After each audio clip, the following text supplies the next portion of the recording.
வணக்கம், எல்லோரும் எப்படி இருக்கீங்க? இன்றைக்கி நம்ம வீட்டில் காலையில் டிஃபனுக்கு ஒரு வெண்பொங்கல் செஞ்சுக்கலாம். நான் ஒரு 3/4 டம்ளர் சாப்பாட்டு அரிசி, அதுக்கப்புறம் 1/2 டம்ளர் பாசிப்பருப்பு போட்டு ஊற வச்சுருக்கேன். இப்போ நான் இந்த டப்பாவுக்கு நான் கிட்டத்தட்ட 50 கிராம் நெய்க்கு கொஞ்சம் 3/4 டம்ளர் நெய் ஊற்றிருக்கேன். அதுக்கப்புறம் ஒரு 25 கிராம் எண்ணெய் ஆயில் சேர்த்துருக்கேன். 1 ஸ்பூன் சின்ன ஜீரகம், 1/4 ஸ்பூன் மிளகு, இப்போ ஜீரகமும் மிளகும் நல்லா வெடித்தோடனே இப்போ அரிசி இப்போ நல்லா தண்ணி வச்சு தேவையான அளவு தண்ணி வச்சு உப்பு போட்டு 2 விசில் 3 விசில் விட்டு இறக்கலாம்.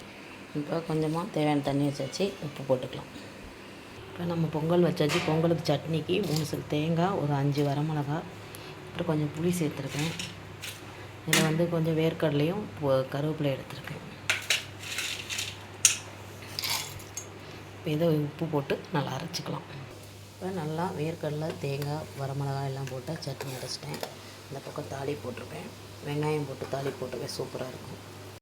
வெண்பொங்கல், வடை, தேங்காய் சட்னி, சுட சுட வெண்பொங்கல் ரெடி ஆயிடுச்சு. நெய் போட்ட வெண்பொங்கல் ரெடி ஆயிடுச்சு.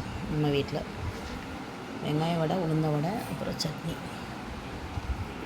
இதுதான் நம்ம வீட்டில் இன்றைக்கி காலை டிஃபன்.